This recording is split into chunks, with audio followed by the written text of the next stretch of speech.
শয়তান আল্লাহর কাছে ডাক দিয়া কয়, আল্লাহ, তোমার নবী আইয়ুবকে তুমি সম্পদ দিয়েছো, তোমার আইয়ুবকে তুমি ধন দিয়েছো, মাল দিয়েছো। আল্লাহ পাক রব্বুল আলামিন ফেরেশতাদেরকে নিয়ে আলোচনা করে, আইয়ুব নবীর আলোচনা করতেছে, ফেরেশতাদেরকে নিয়ে শয়তান যায় বলতেছেন, আল্লাহ, আপনার আইয়ুব এত প্রশংসা করেন, আপনার আইয়ুবের কথা আপনি এত বলেন, আপনার আইয়ুবের কথা আপনি এত প্রশংসা করতেছেন, আইয়ুবের তো সম্পদ বেশি, এর জন্য আপনার দরবারে শুকর আদায় করে। আইয়ুব নবীর সন্তান বেশি, সেই জন্য আপনার দরবারে শুকর আদায় করে। তার সবকিছু বেশি বেশি আছে, সেই জন্য তার ঈমানটা পাকাপোক্ত আছে, আপনার প্রতি তার অগাধ বিশ্বাস আছে। সম্পদ যদি না থাকে, সন্তান যদি না থাকে, আপনার আইয়ুব নবী আপনার প্রতি এত সম্মান দেখাবে না, আপনার দরবারে এত প্রশংসা করবে না, শুকর আদায় করবে না। আল্লাহ ডাক দিয়া কয়, শয়তান থাম, আমার আইয়ুব যদি পৃথিবীর বুকে কোনো একটি টাকাও না পায়, সম্পদ না পায়, তারপরও আইয়ুব আমার থেকে বিন্দু পরিমাণ দূরে যাবে না। যত কষ্ট হোক, যত কষ্ট হোক আইয়ুবের উপরে, সব কষ্ট অবস্থায় আইয়ুব আলাইহিস সালাতু ওয়াস সালাম আমার আল্লাহর উপরে ঈমান রাখবে। শয়তানকে আমার বিশ্বাস হয় না। আল্লাহ পাক রব্বুল আলামিন শয়তানের মোকাবেলায় বলতেছে, শুন, আইয়ুব আমার বন্ধু, আইয়ুব আমার বান্দা, আইয়ুব আমার নবী, আইয়ুবের ঈমানের ব্যাপারে আমি আল্লাহ জানি। আইয়ুব আমাকে কত ভালোবাসে, আমি আল্লাহ আইয়ুবকে কত ভালোবাসি, এটা আমি জানি এবং আইয়ুব জানে। শয়তান কয়, না, এত সম্পদ পাওয়ার পরেও না, পাওয়ার পরে আপনাকে সে ভালোবাসে, সম্পদ চলে গেলে ভালোবাসবে না। সন্তানাদি আছে, সেই জন্য আপনাকে ভালোবাসি, গেলে গায়গুলো মরে গেলে আপনাকে ভালোবাসবে না। আল্লাহ কয়, আইয়ুব আলাইহিস সালাতু ওয়াস সালাম যদি পৃথিবীতে বিন্দু পরিমাণ কোনো কিছু না থাকে, আমার থেকে সে দূরে যাবে না। আল্লাহ ডাক দিয়া কয়, শয়তান, আমার মুমিন, আমার ঈমানদারদেরকে পরীক্ষা করার জন্য কত বাহানা দেখাও। আমি আল্লাহ জানি, আমার মুমিন যারা হবে, আমার বান্দার ভিতরে যারা আমার বান্দা হবে, যারা আমার রহমতের বান্দা হবে, আমার মুমিন বান্দা হবে, তাদের যত কষ্ট হবে, তাদের যত অসহ্য হবে, তাদের যত দুঃখ হবে, যাদের যত দুর্দশা হবে, এরপরও আমার আল্লাহর হুকুম থেকে তারা দূরে যাবে না, তারা কখনো আমাকে আল্লাহকে ভুলবে না। আল্লাহ পাক রব্বুল আলামিন আইয়ুব আলাইহিস সালাতু ওয়াস সালামের সয় সম্পত্তি বাড়িঘর যা ছিল, আল্লাহ পাক সবকিছু বিলুপ্ত করে দিলেন। আইয়ুব আলাইহিস সালাতু ওয়াস সালামের ঘরগুলো, দেয়ালগুলো পুরে পুরে সব একবারে তছনছ হয়ে গেছে। সেই দেয়ালের মধ্যে আইয়ুব আলাইহিস সালাতু ওয়াস সালামের সন্তানেরা পড়াশোনা করেছে, দেয়াল দইসা সন্তানগুলো দুনিয়ার জমিন থেকে বিদায় হয়ে গেছে।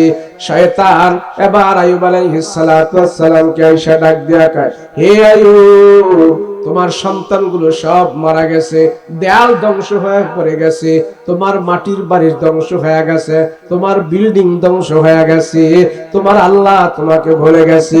আইয়ুব আলাইহিস সালাতু ওয়াস সালাম ডাক দিয়া কয়, মিয়া বলো কি? আল্লাহ আমাকে সম্পদ দিয়েছে, আল্লাহ আমাকে সন্তান দিয়েছে, আবার এগুলি আল্লাহ পাক নিয়ে গেছে, ইচ্ছা করলে আল্লাহ পাক আবার দিবে। সন্তান আল্লাহ দিছে, সন্তান আল্লাহ নিয়ে গেছে, এখানে আমার আল্লাহ আমার প্রতি জুলুম করে নাই, আল্লাহ আমার প্রতি ঠিক আছে, আমিও আল্লাহর প্রতি বিশ্বাস রাখি, আল্লাহ চাইলে আবার আমাকে দিতে পারে। শয়তান শুধু ধোঁকা দিয়া তারে আল্লাহর কাছ থেকে দূরে সরাইতে চায়, আর আইয়ুব আলাইহিস সালাতু ওয়াস সালামের সবুরের মাত্রা আরো বাড়তে থাকে। কিছুক্ষণ পরে শয়তান আবার জিজ্ঞেস করলো, এ আইয়ুব, তোমার খবর জানোনি? কি খবর? তোমার ঘরের ভিতরে আগুন লেগে পুরো ছারখার হয়ে গেছে। আইয়ুব বলে, সেটা আমার কিছু করার নাই, ঘরের মধ্যে আগুন তো আমি লাগাই নাই, আগুন লেগেছে, পুড়ে গেছে, আল্লাহ পাক আমার ঘরটা পুড়ায় দিছে, আল্লাহ চাইলে আবার দিতে পারবে, অসুবিধা নাই। এমন করতে করতে আইয়ুব আলাইহিস সালাতু ওয়াস সালামের সম্পদের অভাব ছিল না, সব সম্পদগুলো শেষ হয়ে গেছে। আইয়ুব নবীর সন্তানগুলো শেষ হয়ে গেছে, কিন্তু আইয়ুব আলাইহিস সালাতু ওয়াস সালাম ধৈর্য ধৈর্য ধৈর্য ধরে বসে আছে আর বলতেছেন, আল্লাহ আমি জানি সবকিছু তোমার পক্ষ থেকে হয়, আমি জানি সবকিছু তুমি করো, তাতে আমার কোনো অসুবিধা নাই। তুমি আমাকে সুখে রাখলেও তুমি রাখো, দুঃখে রাখলেও তুমি রাখো, কিন্তু আমার বিশ্বাস একমাত্র তোমার উপরে আছে, একমাত্র তোমার উপরে আছে। এইভাবে যখন নাকি সব নিঃস্ব হয়ে গেল, সব হারায় গেল, এরপর আল্লাহর হুকুম থেকে দূরে যায় না, আল্লাহর উপর থেকে বিশ্বাস হারায় না। নবী আইয়ুব আস্তে আস্তে করে রোগাক্রান্ত হইতে লাগলো, অসুস্থ হতে শুরু করলো। অসুস্থ হতে হতে আইয়ুব আলাইহিস সালাতু ওয়াস সালাম জ্বর হলো, বিমারি হলো, সম্পদ হারাইলো, সন্তান হারাইলো। মাত্র এখন 4টা বিবি আছে, বিবিরাও তার পাশে আছে। আইয়ুব আলাইহিস সালাতু ওয়াস সালাম যখন অসুস্থ হয়ে গেল, অসুস্থ হতে হতে হতে হতে এমন ভাবে অসুস্থ হয়ে গেছে, একটা মানুষ যদি সম্পদ হারায় ফেলে, সন্তান হারায় ফেলে, আবার যদি সে নিজে অসুস্থ হয়ে যায়, পৃথিবীর বুকে তার কিছু আর থাকে না, সব কিছুই দুনিয়া থেকে তার চলে গেছে। এরপর আইয়ুব আলাইহিস সালাতু ওয়াস সালাম আল্লাহর দরবারে শুকর আদায় করে, ওগো মালিক আমি জানি সব কিছু আপনার পক্ষ থেকে হয়, আপনি সব কিছু করেন, পৃথিবীর কোনো মানুষ করে না। আমার সম্পত্তি নাই, আমার সন্তান নাই, কিন্তু আমি জানি সব আপনি করতেছেন। শেষ পর্যায়ে এসে আমার গাটা, আমার শরীরটা অসুস্থ হয়ে গেছে, এমন বিমারিতে আমি পতিত হইলাম। আস্তে আস্তে করে যখন নাকি আইয়ুব নবীর বিমারি বাড়তেছি, এমন বিমারি আল্লাহ পাক তারে দিয়েছে, আইয়ুব নবীর গায়ের মধ্যে পচন ধরা শুরু করেছে, হাঁটু থেকে মাথা পর্যন্ত পুরোটা গায়ের মধ্যে ঠসা পড়ে গেছে। ঠসা পড়তে পড়তে শুধু মুখটা বাকি আছে, সব জায়গাগুলো ঠসা পড়ে গেছে। ঠসা পড়তে পড়তে আইয়ুব নবীর কোনো জায়গা বাকি নাই, সমস্ত শরীরটা একটা পচনের মতো ধরে গেছে। পড়তে পড়তে আইয়ুব নবীর আরো কষ্ট হইতেছে, পায়ের মধ্যে কিরায় কামড়ায়, হাঁটুর মধ্যে কিরায় কামড়ায়, গায়ের মধ্যে কিরায় কামড়ায়, কামড়াইতে কামড়াইতে এমন একটা অবস্থা হয়ে গেছে, কিরায় যখন কামড় মারে আইয়ুব নবীর পেটের মধ্যে যায় ব্যথা লাগে, উহ উহ করে শব্দ করে করে কাঁদতে থাকে আর বলেন, আল্লাহ আমার সারাটা শরীরে তুমি ব্যথা দিয়ে আমাকে অসুস্থ বানায় ফেললা। শেষ পর্যন্ত যে জবান নারায় নারায় তোমাকে আমি ডাকতেছি, ওই জবানটা তুমি সুস্থ রাখো, ওই জবানের মধ্যে তুমি আল্লাহ কিরা লাগায় আমাকে অসুস্থ বানায় না, জবানটা আল্লাহ হেফাজত রাখো। মুসলমান ভাইরা রে আমার, দুনিয়াতে আর কিচ্ছু নাই, সম্মান নাই, কিচ্ছু নাই, এমন অসুস্থ হইতেছে, অসুস্থ অসুস্থ। আইয়ুব আলাইহিস সালাতু ওয়াস সালামকে সমাজের মানুষ দেখলে এখন নাক ছিটকায়, আইয়ুব নবী থেকে এখন দূরে চলে যায়, শরীর থেকে পচনের গন্ধ বের হয়ে গেছে। পাড়া মহল্লার মানুষ এসে আইয়ুব নবীর বিবিদেরকে বলে, তোমরা কি করতেছো? আইয়ুবের শরীরের গন্ধের কারণে আমরা ঘরে থাকতে পারি না, রাস্তা দিয়ে হাঁটতে পারি না, তারে কোথাও নিয়ে যাও। আইয়ুব আলাইহিস সালাতু ওয়াস সালামের বিবিরা আইয়ুব নবীর কাছে আয়েশা বলল, ওগো স্বামী, আপনার গায়ের মধ্যে যে পচন ধরেছে, কিরায় যন্ত্রণায় বেদনায় বেশি আপনি বাঁচতেছেন না, কান্নাকাটি করেন, আপনার গায়ের গন্ধ প্রতিবেশীরা সহ্য করতে পারে না, উমুকে উমুকে বলেছে আপনাকে আমরা দেশ থেকে তাড়া করে দেওয়ার জন্য, কোথাও দূরে জঙ্গলে আপনাকে ফেলে রাখার জন্য। আইয়ুব আলাইহিস সালাতু ওয়াস সালাম চোখের পানি ছেড়ে ছেড়ে কান্না করতেছে আর বলেন, ওগো মালিক, অমুক ব্যক্তিরা আজকে আমাকে বলে ঘর থেকে দূরে সরায় দেওয়ার জন্য, আমার শরীরের পচনের গন্ধে তারা থাকতে পারে না। এই লোকগুলো আমার বাড়িতে কাজ করত, আমার ছাগল বকরি চড়ায় খাইতো, আজকে তারা চাইতেছে আমাকে ঘর থেকে অন্যদিকে তাড়ায় দেওয়ার জন্য, আমার শরীরের পচনের গন্ধ তারা সহ্য করতে পারে না। আল্লাহ তারা যত যা কিছুই বলুক সেগুলো তো আমি নিজে করতেছি না, তুমি করতেছো। আল্লাহ সম্মান আমার সব শেষ হয়ে গেল, মানুষ আমাকে ঘৃণা করতে পর্যন্ত শুরু করলো। আমি জানি এগুলি সব তোমার পক্ষ থেকে হয়, তারপরও তোমার দরবারে আমি শুকর আদায় করি, তারপরও তোমার দরবারে আমি ধৈর্য ধারণ করি। একমাত্র তুমি আমার রব, তুমি করতে পারো সব। আল্লাহ তুমি ভালো করতে সব। আইয়ুব আলাইহিস সালাতু ওয়াস সালাম চোখের পানি ছেড়ে ছেড়ে কান্না করে আর বলে, ও মালিক, এই সমাজের আমি একজন প্রতিষ্ঠিত মানুষ, এই সমাজের কত মানুষ আমার বাড়িতে কাজ কাম করে, রাখালগিরি করে, দারোয়ানগিরি করে, তারা সংসার চালাইতো। আজ সেই সমস্ত মানুষগুলো আমাকে ঘর থেকে বের করে দেওয়ার জন্য বলে, ওই সমস্ত মানুষগুলো আমাকে তারা দূরে সরে রাখতে চায়। আল্লাহ, তারপরও আমি তোমার দরবারে শুকর আদায় করি। আইয়ুব আলাইহিস সালাতু ওয়াস সালামের গন্ধে, শরীরের পচনের গন্ধে এলাকাবাসী মহল্লাবাসীরা কেউ টিকতে পারে না।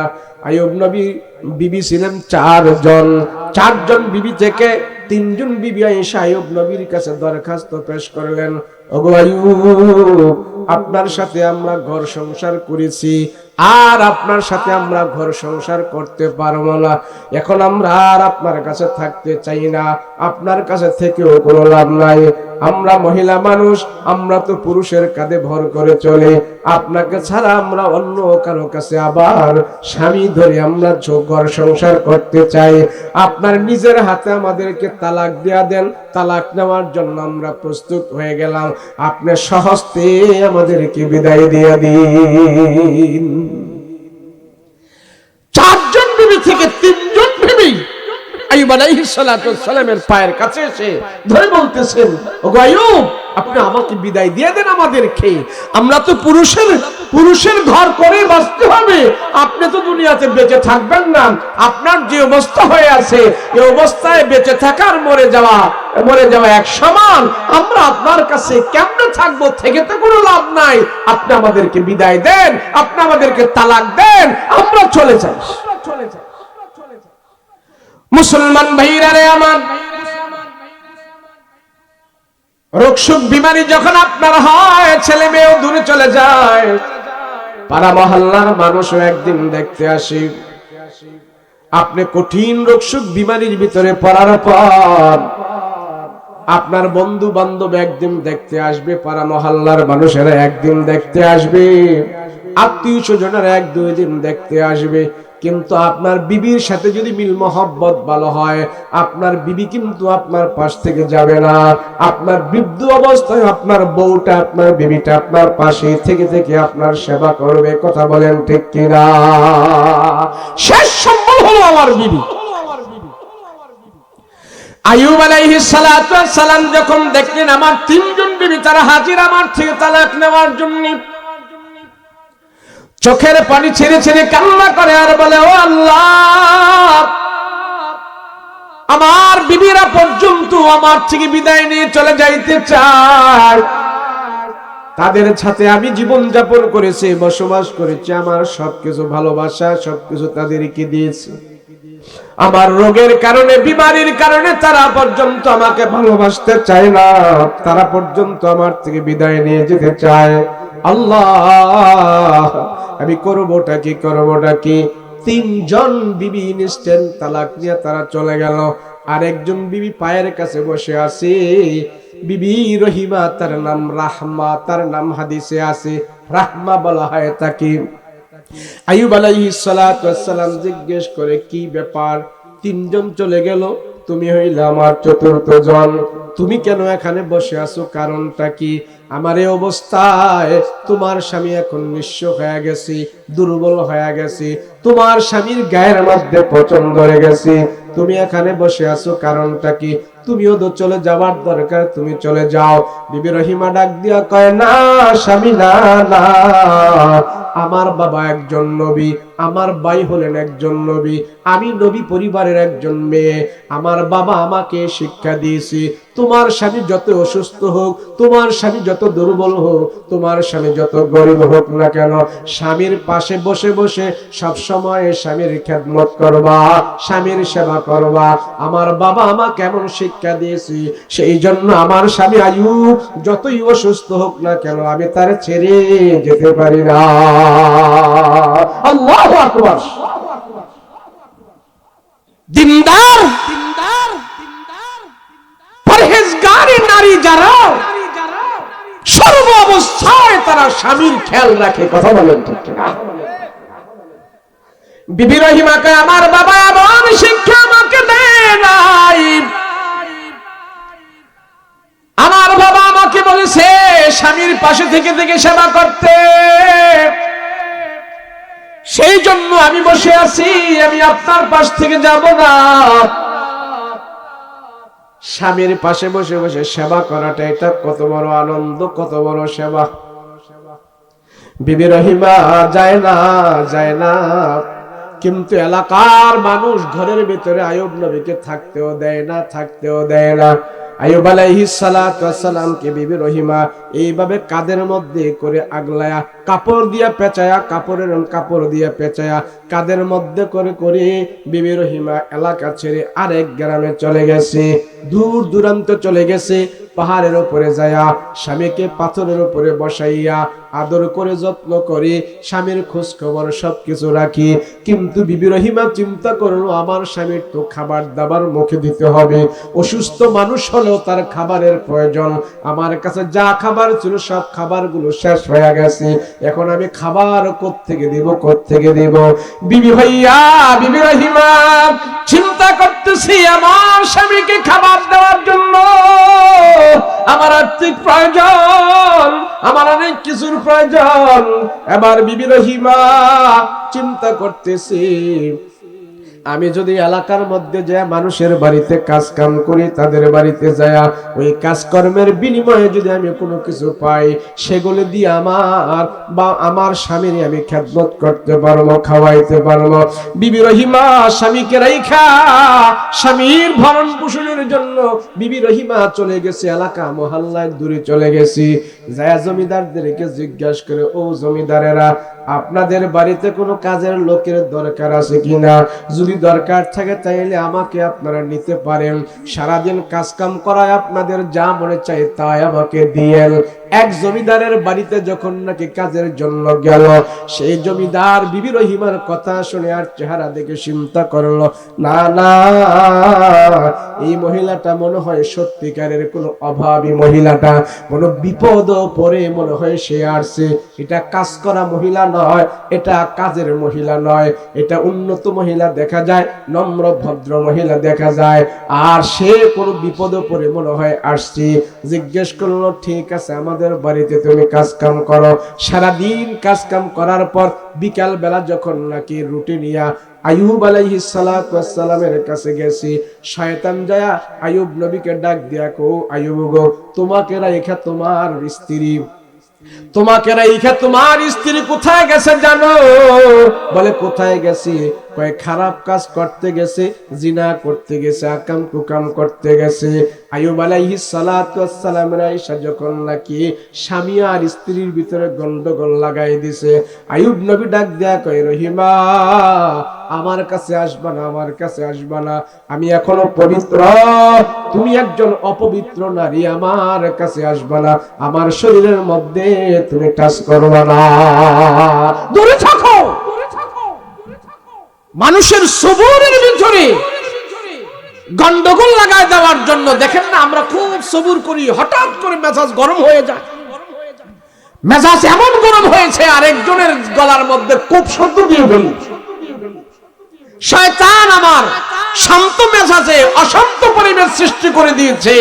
সেই জন্য রাসূল বলেন, যখন তোমার মেজাজ গরম হয়, সাথে সাথে আউযু বিল্লাহি মিনাশ শাইতানির রাজিম পড়ে শয়তানকে দূর করে দাও। এখনো তোমার মেজাজ ঠান্ডা হয় নাই, তাহলে আউযু বিল্লাহ পড়তে পড়তে বসে পড়ো। এখনো মেজাজ ঠান্ডা হয় নাই, বসা অবস্থায় আউযু বিল্লাহি মিনাশ শাইতানির রাজিম পড়ে তুমি জমিনের মধ্যে শুয়ে পড়ো। এরপরও যখন নাকি তোমার তোমার মেজাজ ঠান্ডা হয় নাই, বারবার আউযু বিল্লাহি মিনাশ শাইতানির রাজিম পড়তে থাকো, ইস্তিগফার পড়তে থাকো, আল্লাহ পাক অটোমেটিক তোমার মেজাজকে ঠান্ডা করে দিবেন। আইয়ুব আলাইহিস সালাতু ওয়াস সালাম গরম হয়ে গেছি, রহিমা আমার কাছে আসো, তুমি নাপাক। শয়তান করলো কি, আইয়ুব আলাইহিস সালাম বিবি রহিমা যেই বাড়িতে গেছে ওই বাড়িতেই শয়তান বিবি রহিমার কতগুলো চুল কেচি দিয়া কাটছে।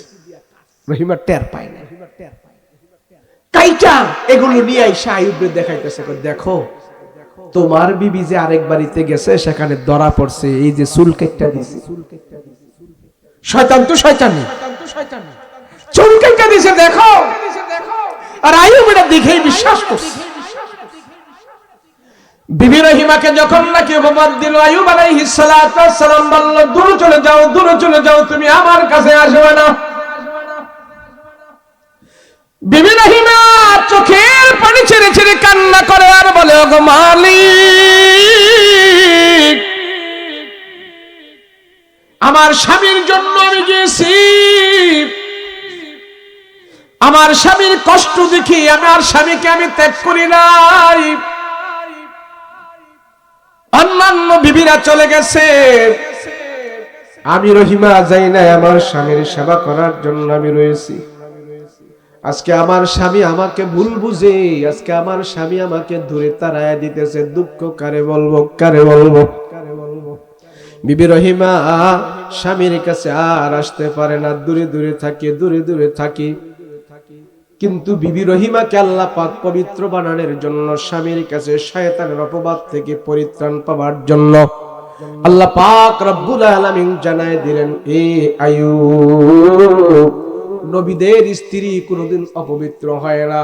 তোমার স্ত্রী আর বিবি রহিমা তোমার স্ত্রী না, শুধু সে একজন নবীর মেয়ে, তার ভাই নবী, তার বাবা নবী, এমন নবী পরিবারের একটা মেয়ে তোমার সাথে আমি আল্লাহ পাক দিয়েছি। তুমি ভুল বুঝবা না, সে তোমার উপকারের জন্য, সে দূর দূরান্ত গিয়েছে, খারাপ কাজের জন্য যায় নাই। বিবি রহিমা বলছিল, যদি আমার এমন প্রমাণ হয় তাহলে আমি 80টা বেতের বাড়ি দেব। আর আইয়ুব আলাইহিস সালাম বলে বলছিল, আমি তোমার 80টা বেতের বাড়ি দেব। হাই হাই, তাদের ধৈর্য এমন ভাবে ছিল, আইয়ুব আলাইহিস সালাম শেষ পর্যন্ত দেখতে পাইল যে বিবি রহিমা নিষ্পাপ। আইয়ুব আলাইহিস সালাতু ওয়াস সালাম যখন নিজের কাছে কোনো লোক পায় না, সাহায্য করার কোনো লোক নাই, বিবিটা পর্যন্ত তার কাছে নাই, আল্লাহর দরবারে সবর করে আছে, আল্লাহর দরবারে ধৈর্য ধারণ করে আছে। আল্লাহ পাক জানায় দিলেন, এই আইয়ুব,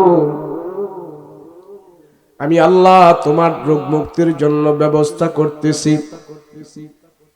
আইয়ুব আলাইহিস সালাতু ওয়াস সালামকে আল্লাহ পাক জানায় দিলেন, এই কুয়া থেকে, এই কূপ থেকে তুমি গোসল করো, পানি খাও। এই কূপটা বর্তমানে ওমানের সালালা শহরের ভিতরে আছে। আপনাদের এলাকার কোন মানুষ যদি ওমান দেশে যায় থাকে, ওমান আছে কেউ? ওমান আমাদের কুমিল্লায় আছে, বহুত লোক আছে ওমান। ওই ওমানের সালালা শহরের মধ্যে আইয়ুব আলাইহিস সালাতু ওয়াস সালামের কবর আছে, মাজার আছে। তার পাশেই আইয়ুব নবী যে কূপ থেকে গোসল করেছিলেন, সেই কূপের পানি আইনা তাকে পান করায়াছিল। সাথে সাথে আল্লাহ পাক আইয়ুব আলাইহিস সালাতু ওয়াস সালামের 18 বছরের রোগ মুক্তি করে সুস্থ সুন্দর পরিবেশে সুস্থ একটা মানুষ আইয়ুব নবীকে আল্লাহ দান করেছে।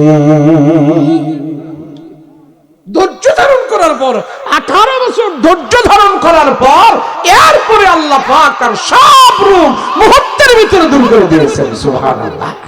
আল্লাহ কো ধৈর্য ধর, আইয়ুব নবীর মতো ধৈর্য ধর। আমাদের ধৈর্য নাই, রোজায় ধৈর্য নাই, নামাজে ধৈর্য নাই, দিনের বেলায় ধৈর্য নাই, কোরআনের বেলায় ধৈর্য নাই, ইসলামের বেলায় ধৈর্য নাই, কিন্তু দুনিয়ার বেলায় খুব ধৈর্য আছে, কথা বলেন ঠিক কিনা? ধর্মের বেলায় ধৈর্য নাই, আখিরাতের বেলায় ধৈর্য নাই, মাদ্রাসা প্রতিষ্ঠার সময় ধৈর্য নাই, কিন্তু অন্যান্য সময় বহুত ধৈর্য ধারণ করতেছি, কিন্তু কোনো কাজে আসবে না। ইসলামের জন্য ধৈর্য ধারণ করলে এই ধৈর্য ধারণ করাটা আল্লাহ পাক নেকের পাল্লায় আমল বানায়া হাসরের ময়দানে আপনার নাজাতের উপকার লাগাইয়া দেবেন। একজন ধৈর্য ধারণ করতে রাজি আছেন ইনশাআল্লাহ? আল্লাহ পাক বলেন, ইয়া আইয়ুহাল্লাযীনা আমানুস্তাঈনু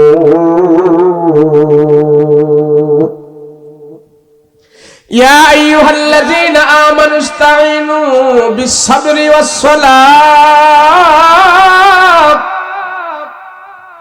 ইন্নাল্লাহা মা'আস-সাবিরিন।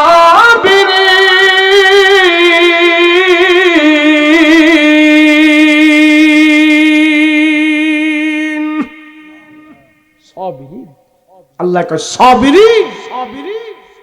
নামাজ আর ধৈর্য এই দুইটাকে আল্লাহ পাক একসাথে মিলাইছে। কে? নামাজ যারা পড়বে ধৈর্য ধারণ করতে, ধৈর্য ধারণ করে পড়তে হবে, ঠুকঠাক করে না, ঠুকঠাক করে না। আমরা মসজিদে নামাজ পড়তে গেলে গরমের দিনে যারা মসজিদে যায় নামাজ পড়তে, আমাদের এলাকার বাজারের এক মসজিদে এক লোক গরমের কালে নামাজ পড়তে গেছে। তো মাগরিবের টাইমে গরমের কালে মসজিদে ঢুকলে কত গরম না, মানুষের খুব চাপাচাপি, বাজারের মসজিদে অনেক লোক, ফ্যান ঘুরতেছে, ফ্যান ঘুরতেছে। 2 রাকাত নামাজের পরে যখন নাকি কারেন্ট চলে গেছে, এমন গরম লাগছে, এক মুরব্বিকে হাইয়ো কারেন্ট গেছে গা, নামাজই বইলা বলছে হাইয়ো হাইয়ো। তো বোঝা গেল এখানে তার নামাজের ধৈর্য নাই। ধৈর্য সহকারে সবরের সাথে নামাজ আদায় করার জন্য আল্লাহ পাক কোরআনে কারীমে তাকিদ দিয়ে বলে দিয়েছে, ইন্নাল্লাহা মা'আস-সাবিরিন আমানুস্তাঈনু বিস-সাবরি ওয়াস-সালাহ। সবরের সাথে নামাজ। আমরা মসজিদে যে যাব, রাসূল বলেন নামাজের মধ্যে যে তাড়াহুড়া করবে তার রিজিকের মধ্যে আল্লাহ অভাব দিয়া দিবে। নামাজে কি করলে? তাড়াহুড়া করলে। আপনারা দেখবেন 2 মিনিটে 4 রাকাত নামাজ শেষ, আছে না নাই? 1 মিনিটে 2 রাকাত পড়ে ফেলে, আছে না নাই? রাসূল বলেন তাড়াহুড়া করে যে নামাজ পড়বে আল্লাহ তার রিজিকের ভিতরে অভাব দিয়ে দিবে। এজন্য নামাজ পড়তে হবে কিভাবে? ধৈর্য সহকারে। তাশাহুদ, রুকু, সিজদা এগুলো খুব তদিলি করতে হবে, তরতিবের সহিত করতে হবে, আস্তে আস্তে করতে হবে, তাইলে তার নামাজের প্রতি আসক্ত হবে। এই নামাজ আল্লাহ পাকের পক্ষ থেকে তার রিজিকের ব্যবস্থা করে দিবে। আর আমরা অধৈর্য হয়ে যাই। মসজিদে যারাও যায়, যাই না যে যায় না, হ্যাঁ তো যায় না, হ্যাঁ নিয়ে তো কথাই নাই। যে যায় এমনি আবার কখন বের হবে, শুধু সেই আনচান আনচান করতে থাকে, কথা বলেন ঠিক কিনা? ধৈর্য ধারণ করতে হবে। আর নারীদের ব্যাপারে আল্লাহ পাক উল্লেখ করেছেন, তোমরা স্বামীর ব্যাপারে ধৈর্য ধারণ করো। কি?